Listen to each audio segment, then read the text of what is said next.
The vagus nerve is the master regulator of your autonomic nervous system.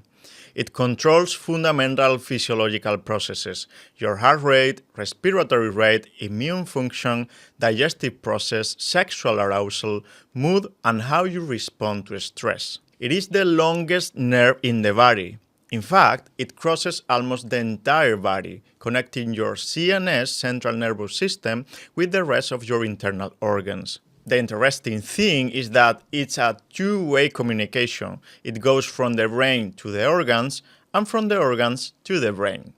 These are called efferent and afferent pathways. The benefits of increasing vagal tone are many, both in health and disease. Greater mental clarity, more deep sleep, better digestion, and a stronger immune system. Who wouldn't decide that? Not me. On the negative side, lower vagal activity has been linked to depression and anxiety, chronic fatigue, autoimmune diseases, digestive disorders, and cognitive impairment. Not good. But can we voluntarily and consciously increase vagus nerve activity and achieve these benefits? That's the question, really.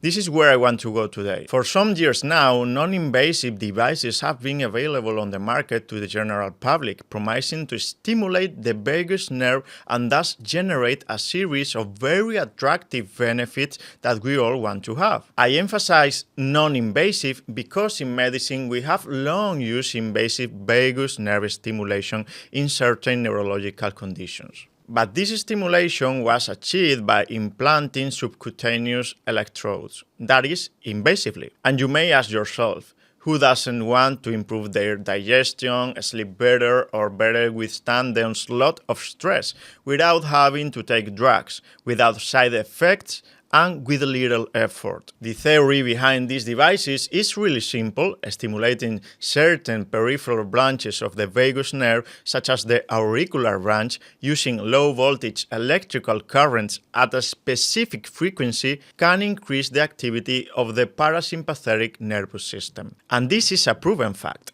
In other words, they could boost your body's relaxation, rest, repair, and digestion mode on demand and whenever you want. No need to meditate, take cold showers, or do breathing exercises while you read or watch an episode of The Last of Us. Sounds good, doesn't it? The thing is, as the popular saying goes, it's easier said than done. In an unregulated market, there are always some devices that are ineffective or downright harmful. And today I want to warn you about some things regarding this growing trend so that if you are going to experiment with any of these devices, you do so correctly. Let's look at some red flags you need to avoid. Due to the lack of regulation, as I said, in this area, many devices offer vagus nerve stimulation without properly validating their efficacy or safety. And this can be dangerous in the worst case or ineffective in the best case. What should you avoid? All of the following. First, devices that do not have specific studies conducted on those same devices, or that reference general studies in which the vagus nerve is stimulated by other means. These studies must be always placebo-controlled. Secondly, current intensity is higher than necessary. There are devices such as TENS that operate with currents higher than those needed to properly stimulate the vagus nerve.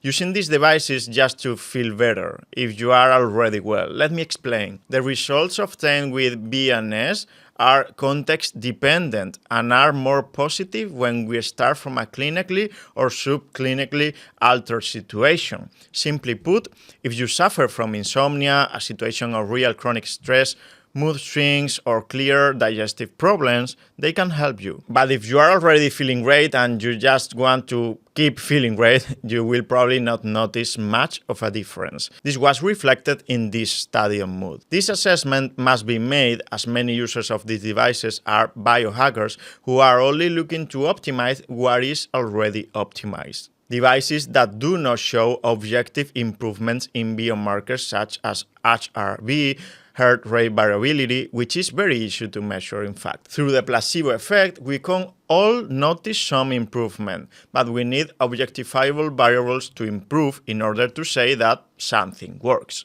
Then, direct neurostimulation in the neck.